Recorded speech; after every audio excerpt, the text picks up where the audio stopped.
Welcome to the Heartland Cycling Network, where we educate and elevate cycling in the Heartland. So what does that really mean when I say educating? Just to give you an idea of what the show is all about, I want to bring in guests of people that can talk about cycling and riding a bike in the area so that you can learn a little bit more about riding a bike and the different kinds of bikes that are out there. So those are some of the things. It's really to help cyclists understand the variations and how to take and improve their riding skills. Over the years, I've certainly taken and learned from other riders about things with bikes that I didn't know of. I thought they were all pretty much the same. You know, oh, I have a 21 speed bicycle. Aren't all 21 speed bikes the same? Well, no. Well, I know some of them may weigh differently. Some have different handlebars, but what does that really do? Well, there's a lot of differences there. So over the time, we'll be bringing in knowledgeable, I call them subject matter experts, that will be able to explain some of those differences so that you can learn by them. We're going to talk about safety issues, things about riding a bike that maybe you should be aware of, that just for safety reasons. And then there's about clubs and organizations. There's a lot of different opportunities for you, if you haven't gone out and been riding a lot, or just started again after not riding for years as an adult. Last time you rode was probably when you were a teenager. So maybe those are the things that you want to try and find out about. And so we're going to talk about, get some people from the various clubs and organizations in here so that you can understand the opportunities of cycling within the Heartland area.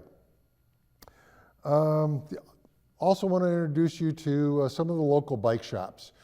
They are just fountains of knowledge, and obviously they're there to sell bikes and bike parts and service, but they really have the interest in helping you, no matter what kind of bike you have, and bring in there to have service. Or let's say if you're just getting out there and learning how to ride again, some of the things that you might be looking for. So Elevate, that's one of the things that we want to talk about too over time, getting some of those people that are advocating for expanding the trail systems in the various areas and communities. Right here in Omaha, where we're based, there's a great trail system that generally runs through the Papio Creek system, but that generally goes north and south. What we need to do is expand it to go east and west a little bit more.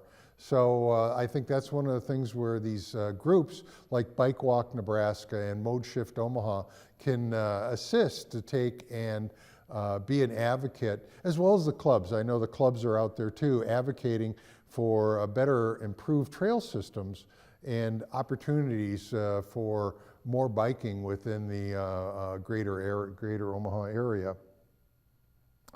So the other thing that I wanted to touch upon today is safety. Okay, I've seen a lot of people out riding bikes nowadays. Probably due to COVID, a lot of new people riding bikes. I've seen a lot of families out there. I think that's all great. The trails are getting a little bit more crowded. You have to be a little bit more aware of your riding skills and what you're doing. And there is some trail etiquette that you probably need to look at. And I know the Bellevue Bicycle Club has a flyer that you can pick up at various bike shops, and also it's stuffed within some of the maps that they distribute at various kiosks around the metro area that talk about trail etiquette. It gives you ideas as a rider what you should be doing when you're riding a bike on the trail, especially when you're coming up against some people that are walking, or other riders or runners. Also, if you're on the road, you know, some of the things that you should be doing, hand signaling if you're in a group, what commands that are usually being talked about. When somebody says bike up, what does that mean? Well, that means that there's a bike up ahead that's coming towards you. Or if somebody says bike back, you should everybody should be moving over and making sure they're on the right side because there's a faster rider that's coming up from behind. So I encourage you to look at the various local bike shops for the trail etiquette brochure that the Bellevue Bike Club does put out and pick one up. And it's great for pedestrians too. I mean, one of the things that I really like as a cyclist when I go out and ride is when I alert people that I'm coming up behind them and they basically just wave their hands. So I know that they heard me. And that's just a common courtesy, and they obviously move off to the right because you say passing left or on your left or passing on your left, so that you let them know which side of the trail that you're actually on. And quite frankly, that's the way it should be. Just like you're driving a car, you should be on the right side. If you're just riding, if you come up to somebody, you should get over on the left side to pass and alert them. I usually ring a bell to get their attention, and then I actually say passing left, which tells them that I'm passing on their left side. And I like the ones that actually give me a little hand wave, so just to let me know that they actually did hear me. And I mean, I know that cyclists, a lot of times we like to ride in a group. If we're on a trail, side by side, and that's why you have to know what's coming up ahead of you, where you need to get back into a single file. Also, walkers, if you're walking on a trail, you got to be aware that if there's somebody coming up behind you, cyclists, slow down. That's number one. Number two, announce yourself, and then pass carefully.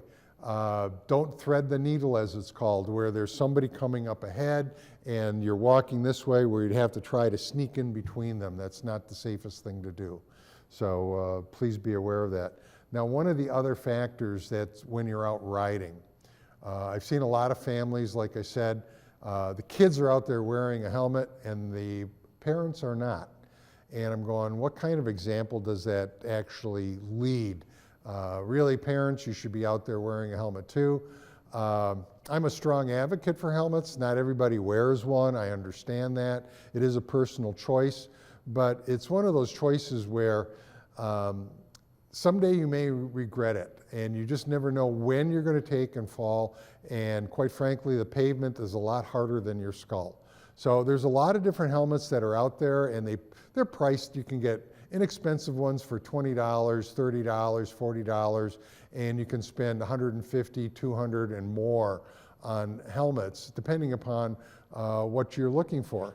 For example, here's a basic helmet by Bontrager, and when I say basic, it's just a helmet, a shell that's got two straps that'll go around your neck, and then all the helmets that you buy nowadays have a little wheel on the back to tighten the helmet up on your head.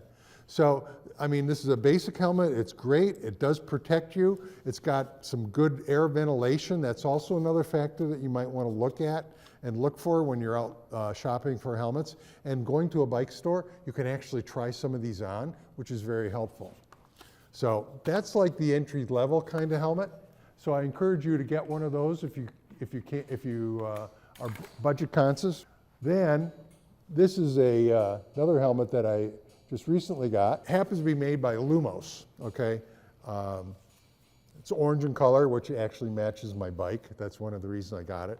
But what I like about it is that it's got a light system, okay, to it.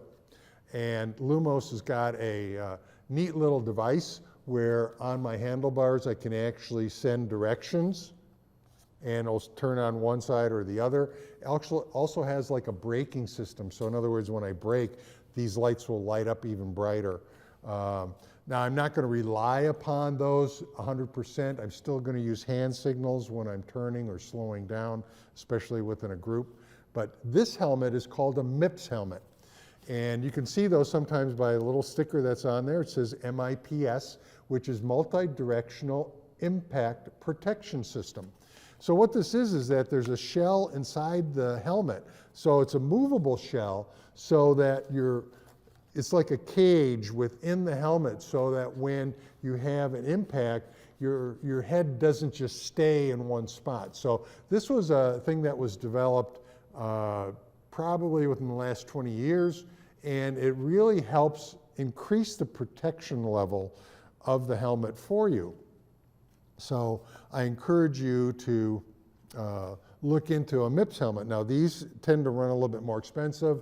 You're starting looking at, the $50 and up. This one was $100.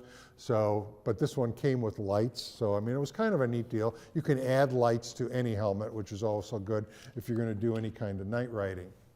Now, the other helmet that I wear most often, and some people actually recognize me with it because when I actually am wearing this, I have my sunglasses and I have a mirror with an emoji, a smiling emoji on it. But this is called a Bontrager Wavecell helmet. And Wavecell means that there's actually, the impact protection system is a cellular structure on the inside.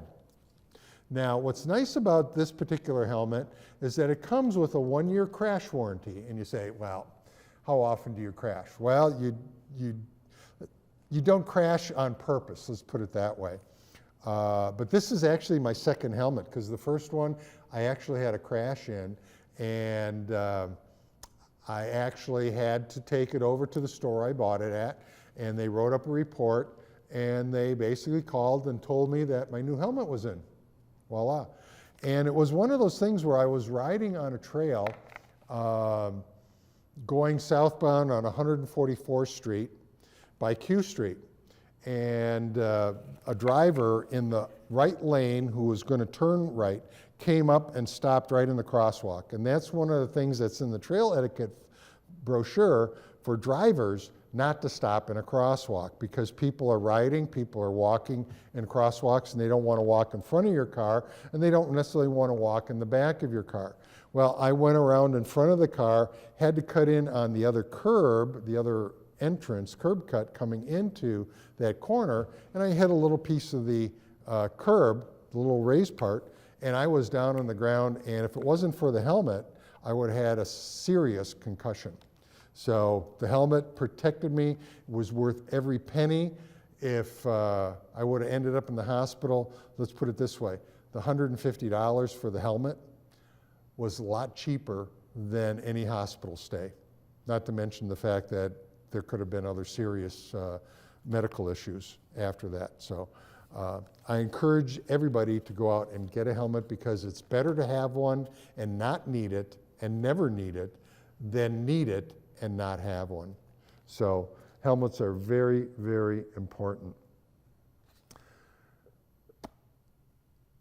So as I said, there's a lot of opportunities for you to get out and ride.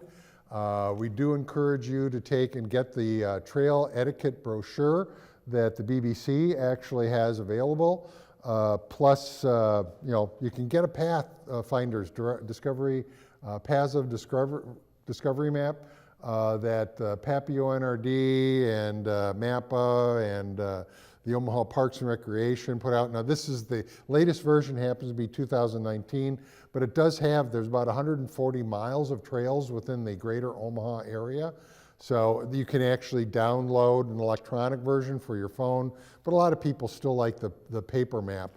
And these are available that I know that the Bellevue Club puts out in kiosks like at Twin Creek, Seymour Smith Park, Halleck Park, Weirspond Lake, and Huntington Park. So, and Zarinsky Lake as well. So take advantage of it. If you are riding by one of those kiosks, which has a map underneath some plexiglass, there's usually a little box close by attached to that kiosk that you can actually pick up one of those maps. So that's something good that you can actually do for yourself to expand your use of the trail system within the Omaha area. And then if you want to take and find out about more riding opportunities, I usually say look for some of those bike shops that have rides, because they have some casual rides besides some rather intense rides, depending upon what your level of participation would like to be. But it does get you out. It gets you into areas that you may ride trails that you've never known before. So, and that's one of the things that I kind of like, is that I experience going out with different groups to find different ways to ride and different areas to ride. And it's always good to ride with somebody else, because afterwards usually we stop and we have some refreshment somewhere, and you can start asking them about their bike. What do they like about it? What different parts are on it? You know, and learn. So it's a great learning opportunity for you. Jeff here again. Just wanted to let you know that there's another safety tip that I'd like you to look into, and that is a road ID bracelet. You can get the badges that will fit onto a watch. They have some that go on shoes. They have all sorts of ones. Go out to roadid.com.